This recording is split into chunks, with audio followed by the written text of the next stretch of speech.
Assalamualaikum warahmatullahi wabarakatuh. Saya Nira Hasana dari kelas 12 MIPA 4. Di sini saya akan menjelaskan yang pertama yaitu perkembangan ilmu pengetahuan dan kebudayaan di masa kemajuan atau kejayaan Islam.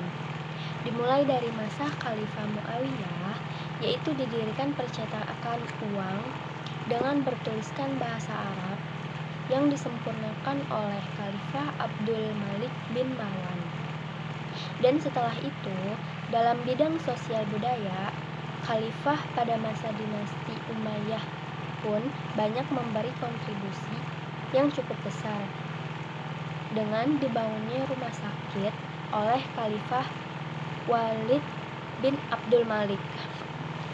Lalu yang kedua yaitu di masa kepemimpinan siapa ilmu pengetahuan dan kebudayaan Islam mengalami kemajuan atau kejayaan. Di masa Bani Abbasiyah sekitar tahun 750 Masehi sampai 1258 Masehi, Bani Abbasiyah mencapai puncak kejayaannya pada masa pemerintahan Sultan Harun al-Rasyid dan putranya Al-Ma'mun. Yang ketiga, apa yang dapat kita ambil dari hikmah perkembangan ilmu pengetahuan atau kebudayaan Islam? Di antaranya yaitu mempelajari Islam secara lebih mendalam dan menyeluruh hingga ke bidang ilmunya, bukan hanya mempelajari ibadah ataupun doa-doanya.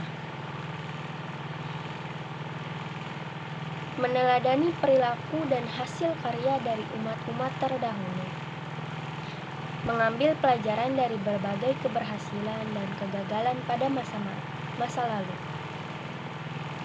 Lalu yang keempat, yaitu di masa kepemimpinan siapa Islam mengalami kemunduran? Di masa pemerintahan Khalifah Al-Mu'tasim Billah, Islam mengalami kemunduran karena pada di tahun 656 Hijriah ada serangan dari bangsa Mongol yang dipimpin oleh Hulagu Khan. Masa peperangan tersebut berlangsung selama 40 hari. Lalu yang terakhir ada faktor apa saja yang menyebabkan peradaban Islam mengalami kemunduran. Yang pertama, tidak adanya ideologi pemersatu. Lebih tepatnya, saat itu kelompok etnis non-Arab sering merusak perdamaian karena salah dalam pemberian dan penggunaan istilah kepada para mualaf. Yang kedua, permasalahan ekonomi. Dan yang ketiga adalah sistem peralihan kekuasaan tidak jelas. Salah satu alasannya karena ada perebutan kekuasaan oleh para ahli waris, sehingga kepemimpinan menjadi tidak jelas. Segitulah penjelasan dari saya, kurang lebihnya mohon maaf. Wassalamualaikum warahmatullahi wabarakatuh.